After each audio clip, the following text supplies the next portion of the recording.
Good day po mga katambayan. Welcome back to my channel po. At ngayong araw po pala na ito ay magkikipag-swap po tayo ng ating turkey sa mga manok po, o mamimili po tayo sa manok ni Sir Manuel dun na papalit niya sa ating turkey na sisiw po. So, at mag-update din po tayo sa ating incubator po na ginawa last time.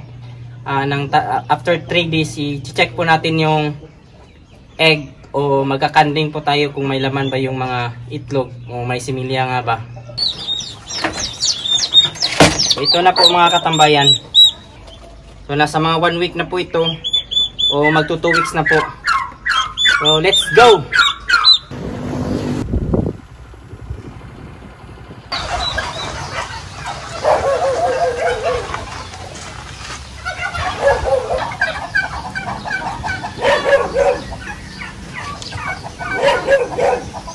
Katambayan, ito na po yung nakuha na po natin kay Sir.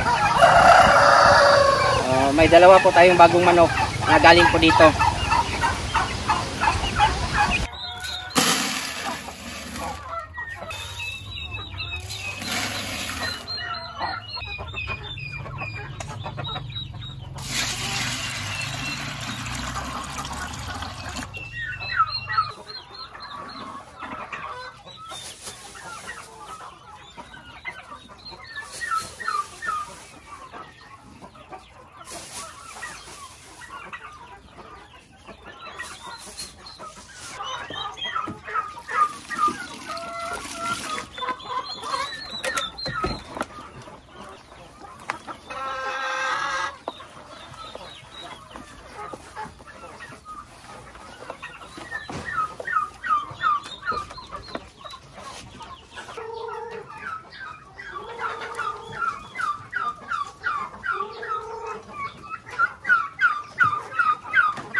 Nagpapasalamat po pala ako kay Sir Manuel na umayag po siya sa atin, o nagbigay po siya sa atin ng nagipag-swap po siya sa atin ng manok sa ating pabo. So may nakuha tayong Hubbard at saka yung ating Let Sussex natin. So Sir Manuel, salamat. Katambayan, ngayong gabing ito ay magkakandling po tayo kasi may mga nag-comment last time sa atin na yung ating incubator po ay hindi gagana o hindi magiging epektibo o hindi po pagpisa. So ngayong gabing ito ay ikakandling po natin para malaman po natin yung ating maitlog ay may laman o may similya. At sa ganun ay maniwala din po yung ating manunood at saka yung ating mga subscribers dyan na nagdududa na yung ating incubator ay hindi po effective. So check po natin katambayan. Yung mga butas po pala sa ating incubator po mga katambayan ay sinadya ko pa talaga yan para ma-adjust po natin yung init. At kung sakali po ay masyado pong mainit, pwede po natin i-open yung mga butas, at kung hindi naman o malamig, pwede po natin na lagyan ng harang yung mga butas. Kaya naglagay po talaga ako ng madaming butas sa ating incubator po. Atin na pong titingnan yung mga itlog ng sa ganon ay malaman po natin kung ilan po yung fertilized o ilan po yung may embryo. 3 days na po ngayon. So makikita na po natin yung mga itlog o yung sa pagkanding po natin ay makikita na po natin na may laman na yung itlog. So ito po mga katambayan. So nakikita nyo na yung mga butas po natin ay hinarangan po natin. At yung sa ibabaw din, naglagay po tayo ng takip. So yan. Yung itlog po na nilagay po natin last time ay nasa 37.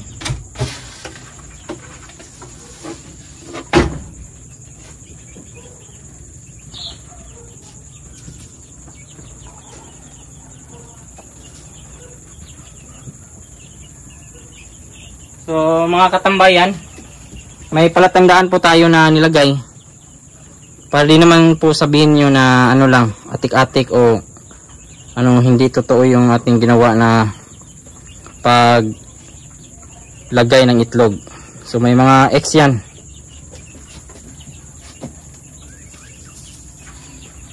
Dami kasing nagdududa na hindi gagana yung ating incubator. So malalaman po natin ngayong gabi.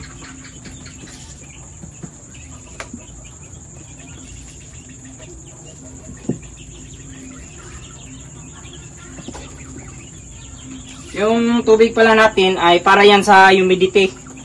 Sa mga nagtatanong dyan.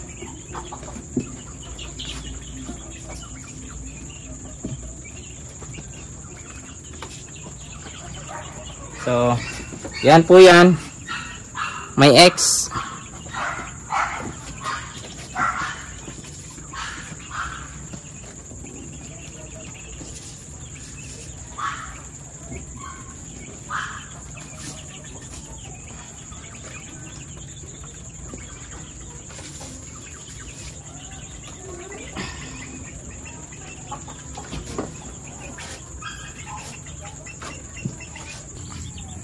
Mga katambayan, magsisimula na po tayo sa pagkanding po kung ilan yung good sa ating mga itlog.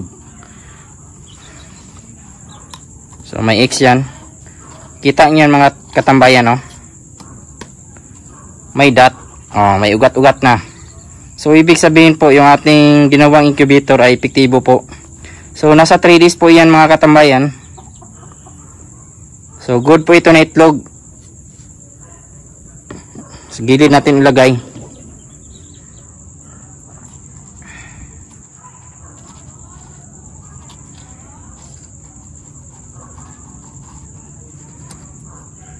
So ito naman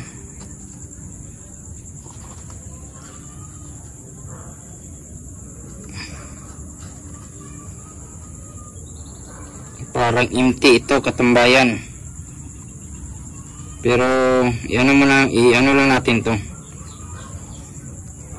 Basta yung isa sigurado na po na may laman.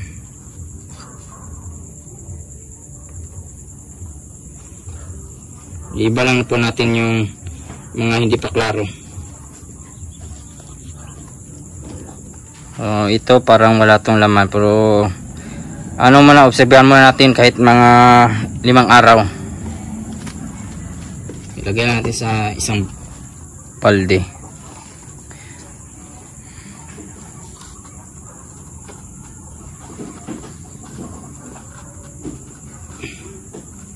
Ito mga katambayan, ganun din.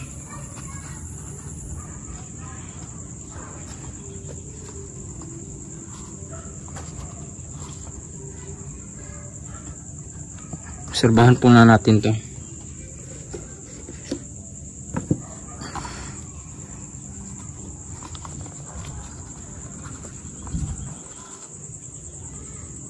Ganun din siya.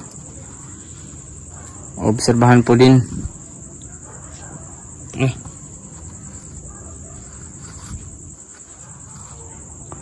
Good to katambayan kasi may ugat-ugat. Na din parang embryo sa gilid. Yan Yan. Good po to.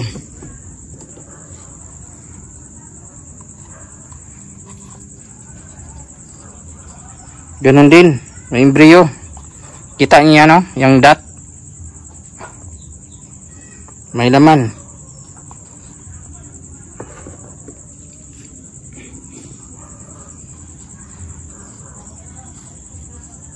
Ganun din ito, good din.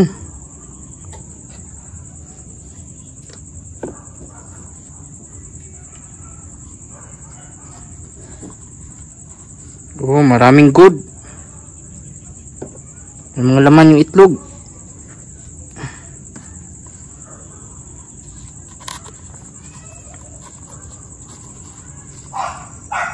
Ito po parang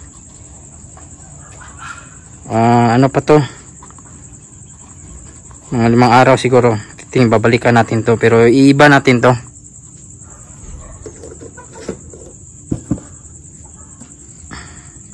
Ito may laman.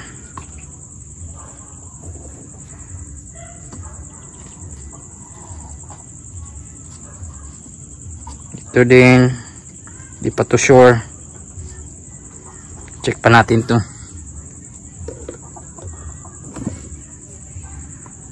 Ito meron, good. Ang daming may laman. Ganun din ito.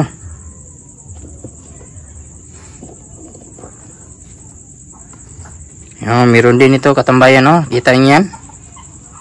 Yan, yung dot na yan. 3 days.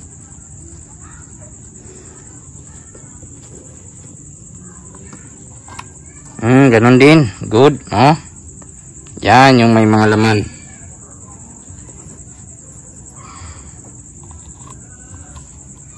Ito meron. Yan.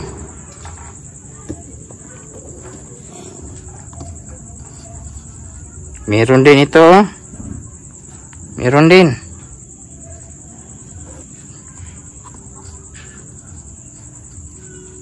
Meron din ito. Daming meron. Okay, good.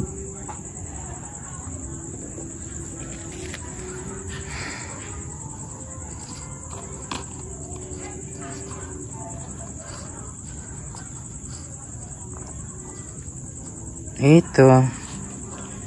Sinan pa.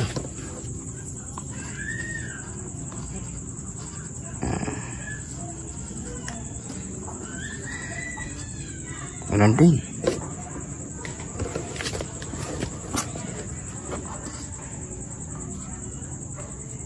May laman. Good.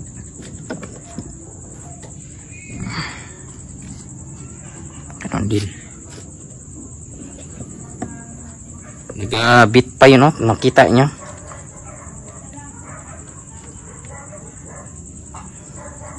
Yan. Ugat. Meron. Yan.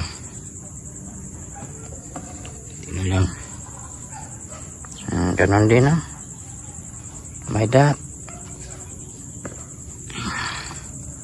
So yan, klarong-klaro.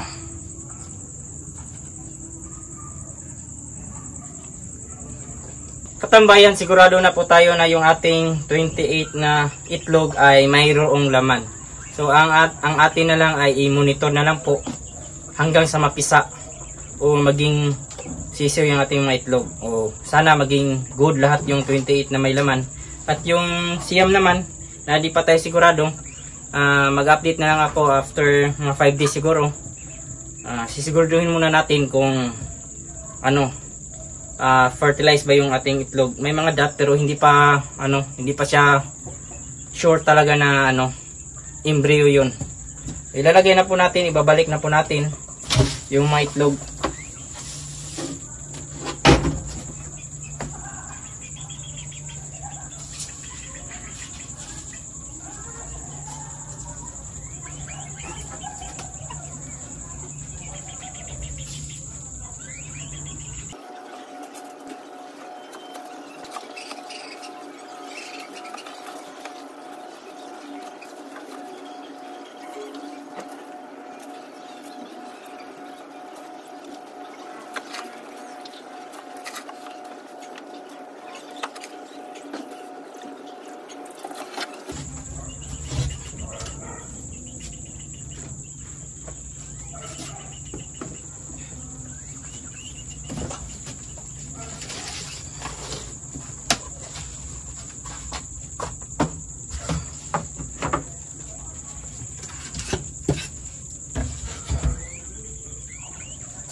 At yan lang po ang kaganapan sa ating munting manukan mga katambayan, at masasabi ko talaga na yung ating ginawang incubator po ay successful. So nagpapasalamat po ako kay Sir Sirundo Bakoy na tumulong po sa atin na gumawa ng incubator. Sir, salamat. Sa mga nanood pala ng ating previous videos, maraming salamat po sa inyo. Mga bagong subscribers natin dyan, maraming salamat. At kung kayo lang po ay napadaan sa aking maliit na channel, sana po ay mag-subscribe po kayo. Napakalaking tulong po yan. Kung may mga katanungan po kayo, ilagay nyo lang sa comment section at atin sasagutin. At huwag kalimutan i-click yung notification bell para sa mga susunod na videos. Bago muna ako magpaalam, shoutout muna natin yung ating mga kaibigan dyan na si RG Channel, Lance Regan, Kandava, Lucia Inkol from Saudi. Sa mga hindi ko naman po na shoutout ko na kayo sa susunod. Maraming salamat, God bless at ingat po kayo palagi.